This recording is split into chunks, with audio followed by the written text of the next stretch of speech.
Bonjour et bienvenue dans cette vidéo un petit peu étonnante, puisque ça sort un petit peu de l'ordinaire. Vous savez que tous les jours je vous fais la météo du Bitcoin et je parle exclusivement du Bitcoin. Non pas que je m'intéresse pas aux altcoins, au contraire, hein, c'est vraiment mon point d'intérêt majeur, ne serait-ce que dans une situation de croissance potentielle. Mais j'aimerais parler un petit peu d'une réflexion avec vous où je m'adresse aujourd'hui au public sur mes croyances. Hein. Il faut savoir qu'en trading, on trade un peu ses convictions. On n'a pas de certitude, mais à un moment, on met là où on pense, on met nos sous là où on pense qu'on a raison. Et je voulais parler avec vous de cette cette certitude que j'ai que nous sommes en train d'assister à un cryptocast des banksters, des banquiers, des institutions financières qui sont en train de préparer la prochaine bulle économique des crypto-monnaies. Alors là, je suis sur XLM, Lumen, qui est connu, et bien sûr, quand un coin ne pompe pas à l'infini, il n'éveille aucun intérêt, mais je vais vous parler un petit peu d'indicateurs qui nous permettront de penser que il se passe des coups en douce. Hein, il se passe des coups en douce, et on va parler de comment fonctionne la smart money, donc l'argent intelligent, comment fonctionnent les marchés en général, et comment on voit que c'est en train de se produire en ce moment sur les altcoins. D'accord ? Pour ce faire, je pense que je vais essayer de vous sortir deux petits outils de référence psychologiques. Même on pourra en sortir trois, en fait il y en a tellement, cette vidéo elle pourrait faire 3 heures. Si vous voulez parler plus du sujet, je vous invite à rejoindre mon groupe VIP, c'est pas la première fois que j'en parle, mais ça va être ici de manière spécifique. Donc faut savoir que globalement les marchés fonctionnent de la manière suivante. Et là vous dites oh my god, mais est-ce que c'est pas le prix du Bitcoin? Ben oui. Hein, donc globalement au moment où la smart money arrive, les institutions financières, plus exactement les banques, hein, quand on achète, le prix n'intéresse personne et c'est la phase stealth, ça veut dire furtive. Est-ce qu'on ne serait pas là-dedans d'un point de vue des altcoins? Et c'est ce qu'on va voir. On va voir aussi l'arrivée des investisseurs institutionnels sur la forme d'un push où ils vont faire monter le prix et premier bear trap, donc premier mouvement baissier, c'est possible qu'on en soit là pour le Bitcoin, j'en sais rien du tout. Et c'est la phase d'awareness, prise de conscience, etc. Ensuite, la média attention. Je pense qu'on commence à avoir cette attention des médias actuellement pour le Bitcoin. Et ensuite, l'enthousiasme, l'avarice, la délusion et le nouveau paradigme. Ça veut dire, cette fois-ci, c'est différent, ça va monter jusqu'à la Lune et peut-être même ça va nous faire 3 loopings. Bien sûr, au moment où on sort ce genre d'informations, c'est la fin de la fête. Parce que tout simplement, ce qui a été acheté doit être vendu. Et ce qui a été acheté, il a été fait en quantité et elle a été faite pendant cette stealth phase. Et moi, ce que je vous invite à faire, c'est à vous aussi peut-être arrêter de chasser ces lignes verticales et commencer à s'intéresser à ce qui est horizontal. Ouais, mais Fanta, c'est pas ça du tout les altcoins, hein? C'est pas ça du tout les altcoins. On va revenir encore dans cette situation où on a le disbelief, donc la montée où personne n'y croit. On a assisté à ça sur le Bitcoin. Si vous en êtes pas conscient, c'est que vous étiez un petit peu à part. Mais encore beaucoup de gens ne croient pas dans cette montée du Bitcoin et n'y ont pas cru depuis les 3000, alors qu'aujourd'hui il est à 13 000. Et je pense qu'on a encore une partie de disbelief. Alors qu'on ait un petit nettoyage comme ça, hein, regardez le graphe par rapport à aujourd'hui ressemble exactement là où nous en sommes. Il faut savoir que ce graphe est valable partout, mais ne vous inquiétez pas, hein, je veux bien revenir sur l'aspect banquier et compagnie. On va passer ici il est flagrant, en weekly en tout cas, c'est là que se font les grandes tendances, mais sur des petites unités de temps inférieures, on pourrait observer des choses un petit peu similaires. Ici, oh là là, on a juste besoin d'un prochain rallye pour monter, et ça serait peut-être ici cette phase de complaisance. Bien sûr, quand on descend, l'anxiété, le déni, la panique, la capitulation, c'est au moment « Ok, je m'en vais, j'en peux plus ». Et bien sûr, bon, bah, la lente remontée, l'espoir, la colère. Qui a shorté le marché? Les banquiers nous manipulent, c'est des enfoirés, etc., etc. Ce qui est marrant, c'est que c'est un petit peu ce que je vais dire aujourd'hui. La bonne nouvelle pour moi, c'est que j'ai capitulé il y a bien longtemps. J'essaye de rentrer en même temps que la smart money. La dépression, ah là là, j'ai tout perdu, comment je vais payer mes crédits, etc. Et c'est reparti mon kiki. Malheureusement, au moment où le risque est maximal, c'est là où le public est le plus en confiance. C'est quand ça monte, parce qu'on a la preuve que ça monte. Pourquoi on a la preuve que ça monte? Parce que c'est déjà monté, ça n'a jamais fini de monter. Et c'est là qu'on voit des gens dire oui, ça ne peut que monter. Bien sûr, à un moment où on entend ça ne peut que monter, c'est le risque maximum. Alors qu'au moment où les gens sont déprimés, n'y croient plus et capitulent, globalement dans les cryptos, ça se termine par une belle ligne verticale. Je vous donne des petits indices quand même. Et le point de maximum opportunité. Bien sûr, recovery, prosperity, etc. etc. Il faut savoir que la bulle des cryptos est la bulle historique la plus puissante qu'on ait connue, bien au-delà du bulbe des tulipes, qui était la référence jusqu'ici. Vous pourrez prendre n'importe quel chart sur le sujet, vous saurez que le Bitcoin a pompé beaucoup plus que les tulipes à l'époque du Moyen-Âge, où des tulipes, à une époque, un bulbe de tulipes pouvait permettre d'acheter un immeuble. C'est assez comique. Donc une petite réflexion aussi sur la valeur des choses. La valeur des choses n'est pas forcément rationnelle, c'est aussi haut que quelqu'un est prêt à payer. Est-ce qu'un jour des gens seront prêts à payer 250 000 $ pour un Bitcoin? Je pense que oui. Donc tout dépend un petit peu de la valeur du dollar. Avec une volatilité très extrême, ce sont des choses qui peuvent arriver.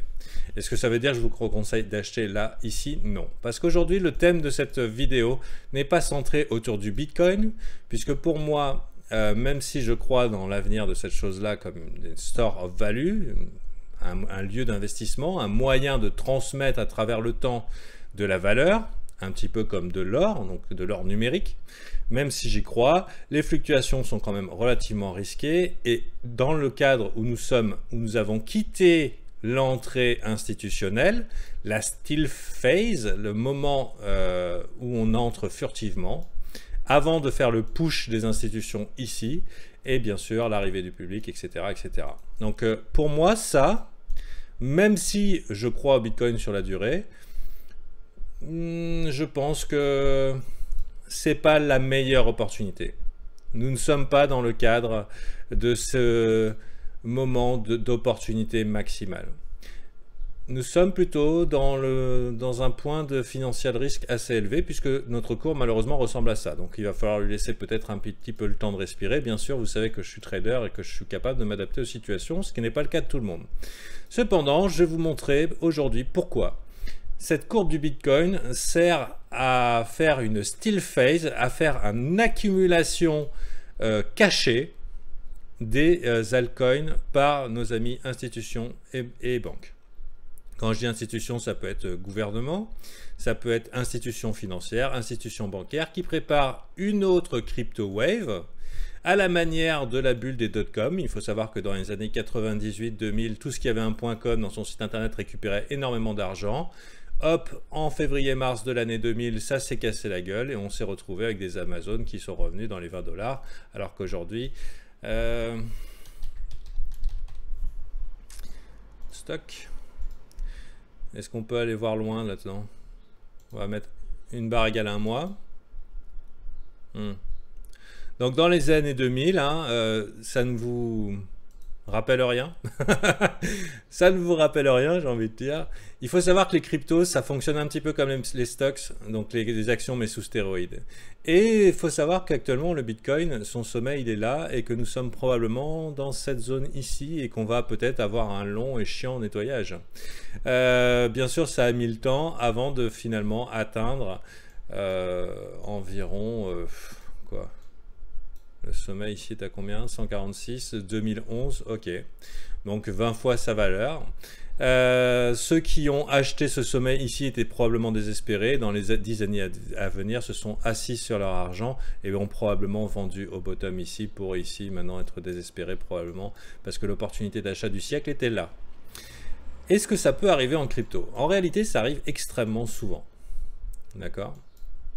Est-ce que tous les dot-com sont montés comme Amazon? Non, la plupart ont été nettoyés. Et il faut le savoir, nous vivons d'un point de vue technologique une révolution technologique à la hauteur de l'Internet, qui correspond finalement à un Internet sécurisé, un Internet une version améliorée de nos échanges de données qui sera probablement adoptée par tous et de manière transparente. Ça veut dire que bientôt la blockchain, vous l'aurez probablement dans tout ce que vous utilisez sans même le savoir.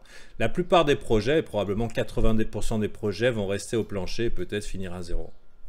Mais par contre, parmi ces projets, il y a des noms qui valent la peine et qui sont aujourd'hui jetés par le public comme le bébé avec l'eau du bain.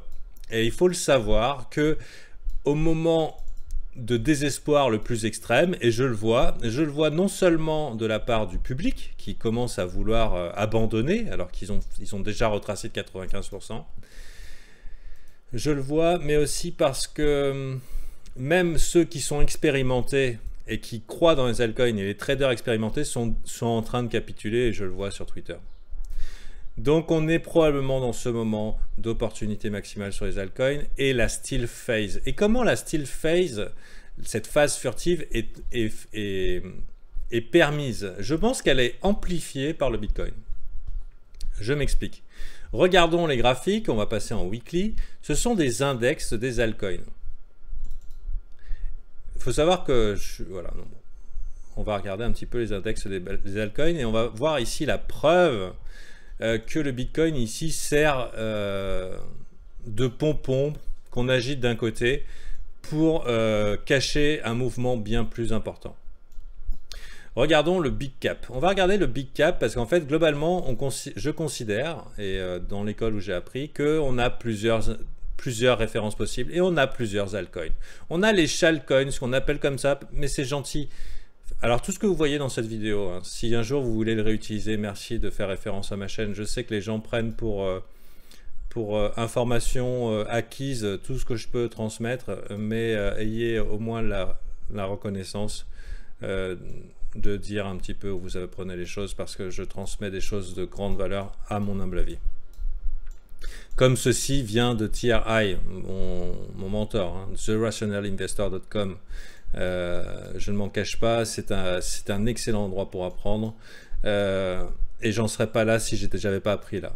Donc voilà, rendons à César ce qui est à César, et tout ce que je vous dis aujourd'hui, avant de l'utiliser dans votre pensée courante et de le faire vôtre, merci de faire référence à d'où vous l'avez appris. Donc ici, nous avons plusieurs index et nous avons des index de shitcoin, c'est une manière gentille de dire shitcoin en fait, hein, shitcoin alt. Donc globalement c'est la grosse merde, c'est le genre de truc qui n'est listé que sur Bittrex et qui va probablement être délisté, qui n'a probablement aucun espoir de survie, mais qui est facilement pompable. Pourquoi il est facilement pompable? Parce que vu que les volumes sont vraiment très faibles, il suffit de quelques millions pour faire un x2, x4, x5, x50. Voilà. Est-ce que c'est bullish? Est-ce qu'on a l'impression que ce truc-là, il peut monter? Non, c'est la merdasse. Et globalement, ça se met à perdre 10, 15, 20% par jour, voire par semaine. Le désespoir est intense. D'accord? Ensuite, Bittrex Top FA Coin Index. Ce sont à peu près aussi des petits caps. Mais un index, donc c'est une moyenne. Hein, une moyenne qui est faite sur l'ensemble de ces coins qui... Bah, globalement, ils ont une bonne FA, Fundamental Analysis. C'est-à-dire que si on regarde l'équipe, si on regarde le projet, si on regarde les investissements qui ont été faits, les gens qui sont derrière, ce truc-là, normalement, sa place, c'est dans la lune. D'accord? Donc, comment ça se passe pour eux? Ah, c'est la grosse merdasse. Le Big Cap, donc Ethereum, Litecoin, Bitcoin Cash, XRP, machin et tout, est-ce que ces trucs ont une chance de survie lors d'une adoption massive? Bah normalement oui, mais comment ça se passe pour eux? Extrêmement mal, hein. Nous sommes en weekly et nous faisons des weekly M, donc globalement Sachi, Sachi, Sachi, Sachi, et nous sommes ici dans le vide intersidéral, la limite étant 0, hein, puisqu'il n'y a plus de support. Pour vous dire un petit peu l'état mental que ceux qui croient dans tous ces projets et dans la crypto en général traversent, c'est que c'est le désespoir le plus intense et le plus profond. Pour les Big Cap Index, pareil, mais sur Binance, on essaye de comparer les deux, puisque les volumes ici sont plus importants, etc. etc. Mais voilà le coup de maître, j'ai envie de dire, de nos amis banksters. Voilà. Parce que pendant qu'on voit tous les jours dans Cryptocurrency Market Cap, et ben finalement, ce Bitcoin qui est pompé à l'infini peut permettre à des gens qui n'ont pas référence pour le Bitcoin, il faut le savoir. je vais vous dire une chose, si vous regardez ces 5 ou 10 des précédentes années, vous pouvez chercher n'importe quel banquier, n'importe quel économiste, et il dira toujours, le Bitcoin c'est nul, le Bitcoin n'est pas une monnaie, le Bitcoin ça n'ira jamais loin, machin, etc., etc. Et ils diront toujours, mais par contre la blockchain c'est bien, la blockchain c'est bien, et la blockchain c'est bien, mais la blockchain est dans sa chiasse. Hein, elle est plus que dans sa chiasse. Toutes ces institutions qui nous disent depuis des années que la blockchain c'est bien, mais le reste c'est dans sa chiasse, eh ben, qu'est-ce qu'ils font? Pourquoi ces trucs-là ne montent pas? Déjà, première chose, c'est qu'il y a un avantage certain à l'accumulation. Donc cette phase un petit peu... Putain, je m'étends grave. C'est pas grave. Si vous êtes encore là, j'ai remarqué qu'il y avait un gros taux d'écoute hein, sur mes vidéos, que les gens ont tendance à rester jusqu'au bout, et tant mieux pour eux, j'ai envie de dire. On va aller là. Quant à moi, j'aime bien écouter le son de ma voix, donc vous êtes bien tombés. On va aller voir un petit peu, voilà, week off. Accumulation, push, distribution. D'accord? Intéressant. Ça vous parle? Moi, ça me parle grave. Malheureusement, ici, c'est chiasse. On ne voit aucun signe d'accumulation. Chiasse, chiasse, chiasse, chiasse. Alors, qu'est-ce qu'on fait? Du coup, finalement, il faut savoir que depuis les années 2010, la plupart des traders impliqués dans ce marché ont une référence qui est le Bitcoin. Et c'est pour ça que la plupart des alts, surtout les petits alts, ne sont achetables qu'en Bitcoin. Et que finalement, un push assez important dans les alts peut créer aussi une pression d'achat sur le Bitcoin parce que les gens ont besoin de Bitcoin pour acheter des alts. Et pourquoi jusqu'à maintenant la référence c'était le Bitcoin, en tout cas jusqu'à 2017 et avant? Tout simplement parce que ceux qui sont arrivés dans le Bitcoin, c'était des libertaires, des gens qui voulaient se défier du système, piéger les banques à leur propre jeu et les envoyer chier, se libérer des gouvernements, des politiques inflationnistes qui font perdre du pouvoir d'achat au peuple pour s'en mettre plein les fouilles. Globalement, imprimer des billets avec pour référence derrière une dette qui ne sera jamais payée et finalement plonger peut-être nos pays comme au Venezuela et d'autres endroits comme la Grèce, etc. etc. Donc des trucs un petit peu catastrophiques. Donc du coup, ces libertaires qui sont arrivés en 2010 ont dit « Waouh, putain, le Bitcoin, c'est la vie ». Et ils ont pensé Bitcoin. Ils l'ont pensé tellement super à fond. Reprenons par exemple un cas NXT, parce que ça date de 2000, des débuts, hein, c'était un des premiers alts. On va aller sur Polo, c'est assez ancien.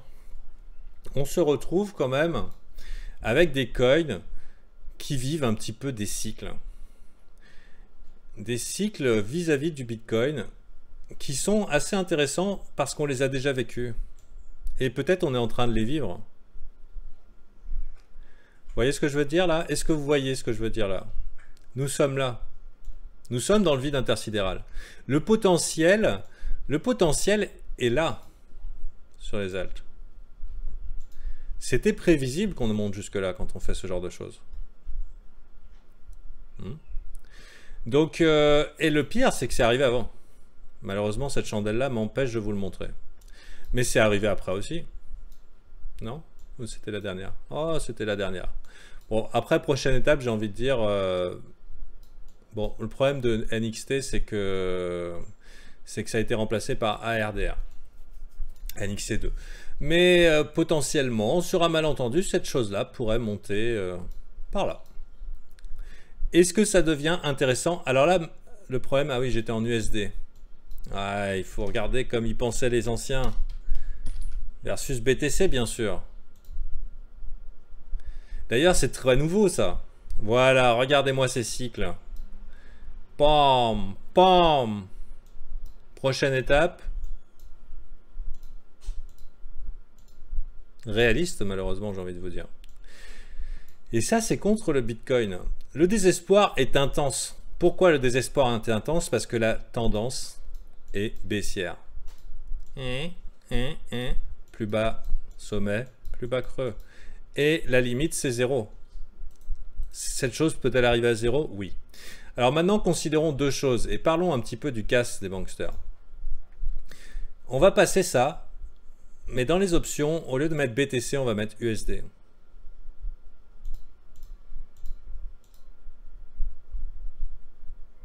Et qu'est-ce qu'on voit? On va laisser réfléchir. Donc ça, c'est pour les big caps. Allez, ne me fais pas défaut. Oh! Incroyable! Est-ce que ça vous rappelle quelque chose? Alors du coup, mon intuition me dit, et on va regarder ici, hein.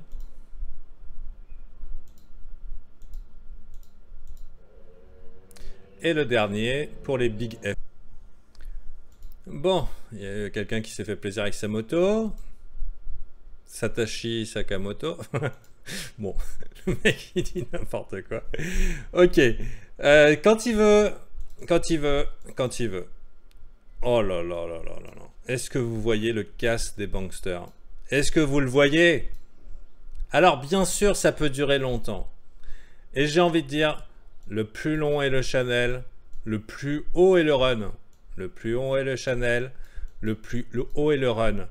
Le plus haut est le Chanel, le plus haut est le run. Et aujourd'hui, alors que tout le monde est en train de désespérer sur un Bitcoin qui est poussé à l'extrême et qui met des gens dans le désespoir parce que psychologiquement, ils ont l'impact du rouge tous les jours, tous les jours, et tous les jours, et tous les jours.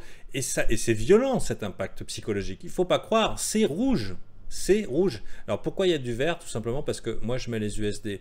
Mais c'est rouge. Et il n'y a aucun désespoir. N'importe quel analyste technique qui regarde ce truc-là dit « barrez-vous ».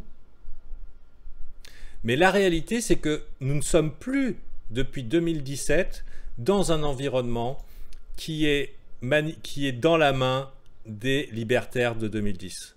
Nous sommes dans un environnement qui est passé dans la main de gens qui ont les moyens et qui ont raté la plus grosse bulle de l'histoire. Et la différence entre le public et les institutions, c'est que quand elles perdent un train, elles ne vont pas courir après, elles le ramènent à la gare. Et de ce move-là, nous assistons probablement au plus grand casse de l'histoire de l'économie mondiale. Pardon. Pour moi, c'est évident.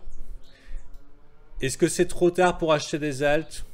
Moi, je pense que probablement pendant l'hiver, il va y avoir un petit nettoyage. Mais nous sommes déjà dans le cadre de cette opportunité maximale.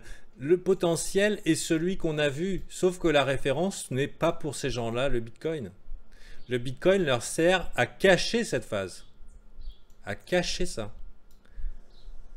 C'est énorme en fait ce qu'il aurait proposé à ces banquiers.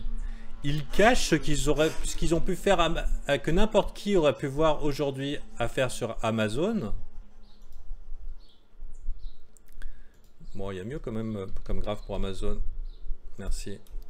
On va le mettre en monthly. Ils sont en train de cacher à la vue de tous ce qui était évident pour n'importe quel analyste ici. Et maintenant, il faut savoir que l'analyse technique est à la portée de tous. Hein. Il suffit de faire des petites recherches sur Internet. Head and Shoulders inversé. Est-ce que oui, ça peut stale? Est-ce que ça peut vraiment se calmer et ne rien faire? Hop, bull flag, et c'est reparti mon kiki. Ici, ça monte, on piège le public, et c'est reparti mon kiki. Cela dit, c'est pas vraiment le moment. Alors, c'est pas le moment de miser la ferme, parce que les certitudes, comme je vous dis, il y en a peut-être la moitié qui vont aller à zéro. Hein. Des Amazon, il n'y en a pas eu 50, il y en a eu 1. Des points com qui se sont cassés la gueule et qui sont allés nulle part, il y en a eu des millions. Donc, c'est là où on va bien faire un petit peu nos recherches fondamentales. Et on va utiliser d'autres outils. Moi, par exemple, les outils qui vont me permettre d'avancer dans tout ça, ça va être OBV. Est-ce que l'argent s'en va ou est-ce qu'il rentre? C'est un outil que j'utilise. On pourrait regarder par exemple sur XLM, USD. On va mettre en weekly, c'est plus sérieux. Et on va peut-être aller sur un chart. Je sais pas, hein, je prends en pif. Je sais pas si ça accumule ou ça accumule pas. On va aller voir un petit peu Binance, USD. J'aime bien Bitrex. L'argent s'en va-t-il de XLM? Moi, j'ai l'impression qu'il y a des gens qui se sont rentrés là-dedans et qui ont dit non, on sortira jamais. Le projet est clairement, à mon avis, bien au-dessus de ça. Alors, est-ce que ça sent mauvais? Ouais, ça sent mauvais. Là, ça sent mauvais. Est-ce qu'on peut venir chatouiller par là? Oui, on peut venir chatouiller par là. On a des gros culs et il faut savoir qu'à partir du moment où c'est les banquiers qui s'asseyent sur ce marché, globalement, les banquiers essayent, et Goldman Sachs, c'est ce qu'ils recommandent à leurs clients, c'est quand on fait un investissement, on s'assoit dessus pendant 5 ans. Mais j'ai l'impression qu'ils s'assoient dessus. Ils achètent ce qu'ils peuvent, ça fait des petits pushs, ils s'assoient dessus parce qu'il n'y a pas beaucoup d'acheteurs, et ils peuvent mener ce marché dans le désespoir le plus total et infini. Ce qu'il y a, c'est que j'ai bien l'impression aussi qu'ils se foutent de l'endroit où ils ont acheté depuis longtemps. Cet argent ne quittera pas ce marché. D'accord? Et quel est l'avantage pour un bankster de faire ça? C'est qu'à partir du moment où il possède plus de la moitié des actions d'un asset, il peut, à partir du bottom, en faire une manipulation infinie. Est-ce que c'est légal? Non. Est-ce que c'est légal dans les cryptos? Oui. Pourquoi? Parce que le marché n'est pas régulé et ne le sera pas probablement avant 5 à 10 ans. Au moment où ça arrivera, les actionnaires majoritaires de toutes les cryptos que vous adorez seront les banquiers et les institutions. Et quel sera leur pouvoir sur ces assets? Il sera absolu. Et pourquoi? Parce qu'ils possèdent plus de la moitié de tous ces assets. Et comment ils ont fait? Ils ont acheté tout. Ils ont acheté tout, ils ont fait descendre, ils ont acheté tout quand ça n'intéressait personne. Et quand tu possèdes plus de la moitié d'un asset, avec un peu d'argent, tu fais monter. Tu as à loisir toute la quantité que tu veux pour faire descendre, etc. etc. Ce qu'ont fait, bien sûr, nos amis chinois et libertaires depuis longtemps vis-à-vis du Bitcoin et tout, où ça explique pourquoi, par exemple, Doge a encore autant de ressources sous le capot. C'est à cause de ça. C'est parce que un des avantages majeurs sur un marché, c'est d'acheter le bottom et d'acheter la plus grosse part du marché. Et c'est pas pour rien que le prix n'a jamais été revisité ici. Parce qu'il protège la rentrée. Voilà. Bon, c'était mon petit rant, ma petite diatribe à l'égard de nos amis banksters. Et peut-être un petit peu d'espoir pour vous qui êtes dans les altcoins et vous dites putain, mais qu'est-ce que je vais faire? Ne misez pas la ferme. On est peut-être dans... Moi, j'ai 3% de mon capital sur les altcoins et pourtant, je suis super bull. Si c'est que je serais content d'en mettre 1 ou 2% le mois prochain, 1 ou 2% le mois prochain, 1 ou 2% le mois prochain, etc., etc. Si ce marché ne fait pas des petits pushs pendant l'été, je pense que la grande fête sera à partir de l'année prochaine au printemps, mais je n'en ai aucune certitude. Cela dit, une chose est sûre, c'est que je ne me fais pas tromper. Nous sommes passés sur une référence en dollars et non plus en BTC, et le Bitcoin qui part à l'infini ne sert qu'à cacher leur activité. C'est vraiment trop propre pour dire qu'il n'y a pas d'institution financière qui se soucie plutôt de cette version du charts que du graphique que de l'autre. Sur ce, je vous dis à très bientôt. Je vous invite à vous abonner à la chaîne, de réagir en venant sur le Discord, etc. Et peut-être venir vous éduquer dans mon espace VIP où tous les jours, à la suite du brief, je prends 40 minutes pour vous apprendre à faire tout ce que je fais. Voilà, sans limite. Je donne tout et je réponds à toutes les questions. Super vidéo, en tout cas, moi j'ai kiffé de la faire. A plus.